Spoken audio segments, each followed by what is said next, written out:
I've got with me a Sigma 24mm f1.4, a Sigma 18 to 35 1.8, and a Sigma 30mm 1.4. And I just want to pair these lenses side by side. I'm going to be switching them up. We're going to be playing a little bit of a guessing game. We're going to be testing them two at a time. And let me know if you notice any differences.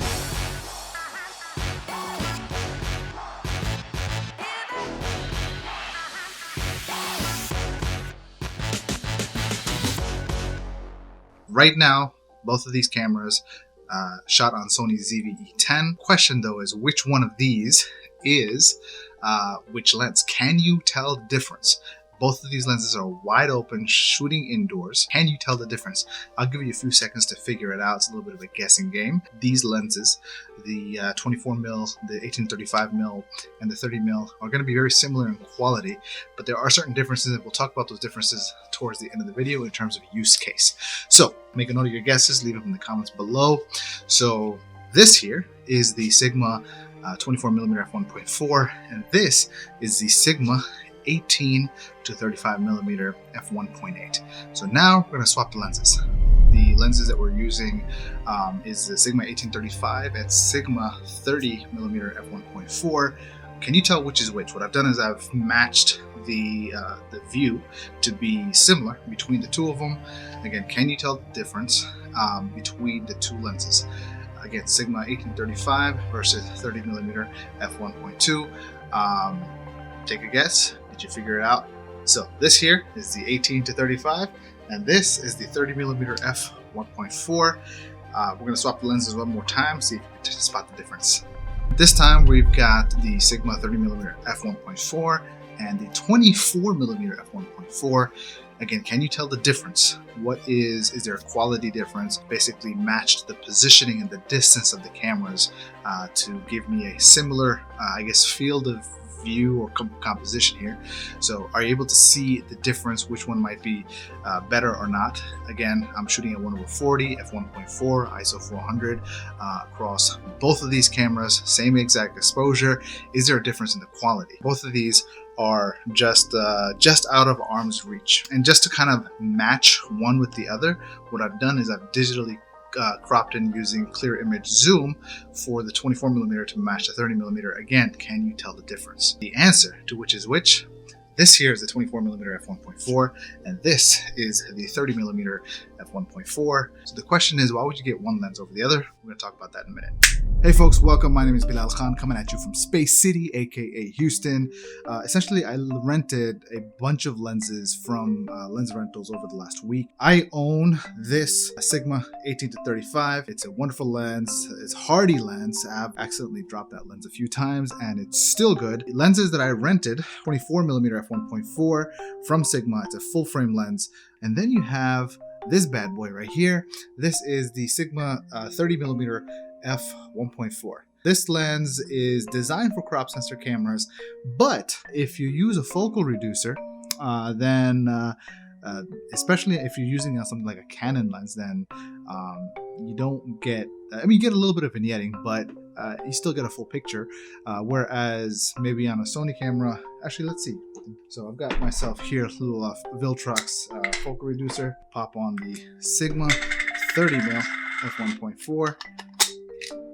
Boom. I get an actual f1.0. Go ahead and flip this around. This is the field of view that you get with a 30mm using the focal reducer. As you see, there is a little bit of vignetting, darkening around the edges, but it's not too bad. And if I wanted active stabilization, boom. Now this is the field of view that I get, and it tends to be smooth. So if I were to just go ahead and walk with this guy, right? Actually, walk away from the camera. But let me imitate walking. This is what it would look like. Right? It gives you about a 35mm field of view when held out at arm's length. You could probably use this with a focal reducer without much problem. Only downside is now that when you're using something like Viltrox, I hate this Viltrox speed booster because this thing is pretty bad at autofocusing. Let's see, how bad is it? Actually, well, yeah, see, it's missing me. It finally gets me. Bring it back. Yeah, not very good. I don't like this Viltrox speed booster.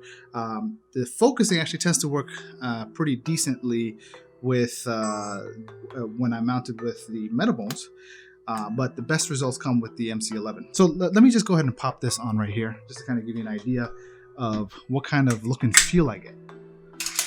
Boom. So we're still recording. All of a sudden, everything just got brighter. Let me tone down the ISO to about 400. Let me also bring that down to f1, right? Shutter 1 over, let's say I'm at 1 over 80 right now. So let's bring it down to 1 over 40. And there we go, ISO 200, right? I think this is just about the appropriate exposure. Everything's about evenly lit. This is f1. Like, yeah, there's a little bit of vignetting around the edges, but if I get closer, right, as opposed to a little bit further, I mean, it performs really well. However, there's a caveat with this lens. So if I were to take this and go ahead and, so this is arm's length, right? This is me going into vlogging mode. I'm gonna go ahead and turn on, let's see here. If I turn on digital image stabilization, you know what?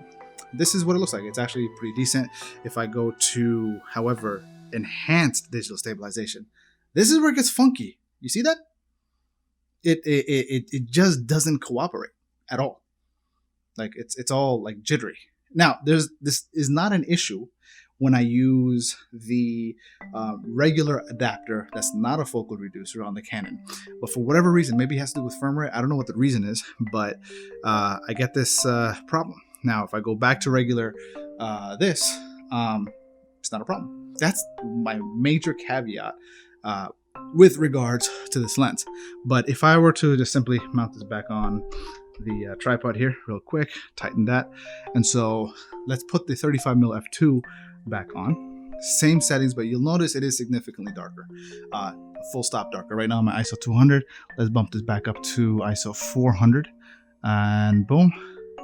Now we're at about the same exposure as we were before. Now the thing about the 35mm f2 is that this is a full frame lens and it has image stabilization. So if I turn on image stabilization and pick this up, right now, it's little like the image stabilization is great for removing jitters, right? So this is with the image stabilization on handheld, but if I go ahead and turn that off, this is what it's going to look like. You'll notice like my hands are kind of shaky and whatnot, but as soon as I turn that on, boom, we're good. Let's say I go ahead and enable digital stabilization along with the image stabilization. It's actually pretty good. And go ahead and do enhanced. Now this is really tight. This is like a 50mm f1.4, and it's okay. It doesn't have like I'm really moving this up and down, and it doesn't have the same kind of crazy jitter that the 30mm f1.4 did. So essentially, I was wondering to know whether this third lens, the Canon EF 35mm f2 image stabilized lens from Canon, would it be a good replacement for the 22 f2 in the sense that it's small, right? It's compact, and works. It seems to work really well. I'm gonna go ahead and swap the lens out, and for the 24 f1.4, autofocus is now on. There we go. This image, personally, I feel like this image is the cleanest, the sharpest, lack of any distortion kind of image that that any of the other lenses provide. It's wide enough so that, again, if I wanted to do the handheld thing right here, boom, I've got that. I can turn on the image stabilization, just regular image stabilization, eliminate the jitters, and we're pretty good. And if I wanted some crazy stabilization, then I can do that, and I get a 35mm field of view. Now, just keep in mind, you'll notice how there's all this crazy shake, right? The key to avoiding that is just bumping up your shutter speed appropriately. I go to like 1 over 125, and then appropriately boost the ISO. Now we're at ISO 800, and boom, you'll notice that the muddiness of the figure kind of goes away. this is how you do image stabilization, whether it's active stabilization on the Sony or enhanced digital stabilization on the Canon. This is one of the benefits of using a 24mm fast lens, f1.4, that you can crank up that shutter speed and that ISO, but ISO is not as high. Right now I'm at 800, and the image is gonna look clean. Whereas if I was on the f2 without a speed booster, like the pancake lens, then I'm going to probably be up to like at least a 1600, maybe 3200 if my shutter speed is that high. Again, this is wide open. If money is no object, it would be great to have all three.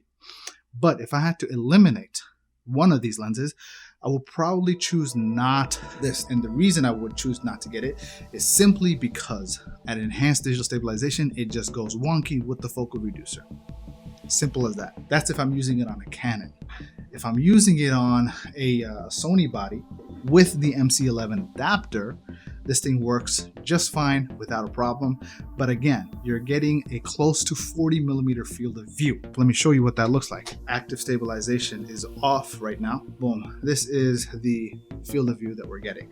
So 24mm, right, with a focal reducer, which is giving me close to a 28mm with 28mm that I would typically get on full frame, whereas here I'm getting a 40mm. This is at arm's length.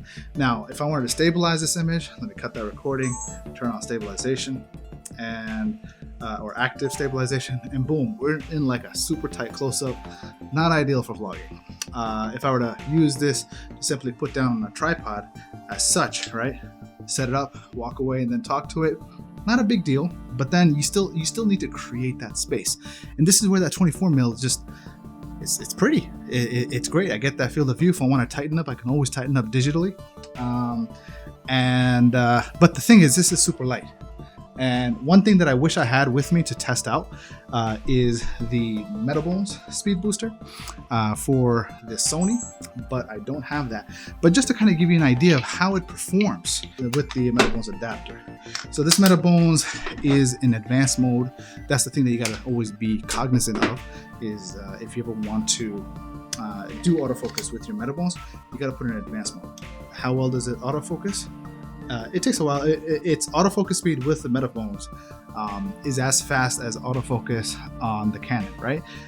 Maybe the Canon is a little bit faster, but the similar idea, where if I were to take this and I would push it all the way back, you know, it follows, it connects, it's pretty accurate, but it's a little slow, right? If I do it like this, take it its time, and it's there. Let's go straight to the 18 to 35. This is the lens that I own. Turn that on, boom. It's really fast. It's really good, right? Again, this is the MC11 on the Sony ZV-E10, and in comparison to the Canon, right? Canon is good. It's fast, but it's not as fast and sticky as the Sony. So let's cut that. Now, if we were to put this same lens on the Metabones, this is what it would look like. All right, so now we're on 18, press record. All right, so I had active stabilization on, so I'm gonna turn it off. I'm just wondering, does that make a difference in terms of its performance? I don't think it does. I think it's still kind of, yeah, it's definitely struggling. So the active, it had nothing to do with the active stabilization. So let's go ahead and cut that. Now let's jump to the 24mm f1.4 on the Sony, 24mm f1.4. And on the MC11, hold on a second, I forgot, I'm digital. There you go. Boom. This is MC11. Seems to be focusing rather quickly. 24mm, and as opposed to, you know, this is the Canon, right? And on the MC11, this is what we're looking at. It's pretty sticky. It's pretty good. So if we cut that, and then let's now do this on the Metabones. This is the Metabones with the Sigma 24mm f1.4, and let's see here. If we go wide, all right, there you go. It caught me, but it seems to still do it. I guess so. I think it's working. There you go. Well, because of the contrast, what do you think? I think it's catching me. I mean, it's pretty fast. It's pretty. but it's not. I wouldn't like. It doesn't seem as reliable as it was on the Sigma MC11. That's why I think if you're ever gonna, this is one of the reasons to get Sigma lenses.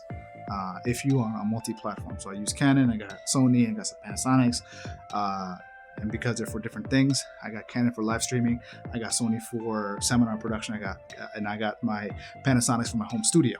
So, but I still want to be able to use the same glass across the various systems. So having EF glass, EF lenses is a major cost saver for me.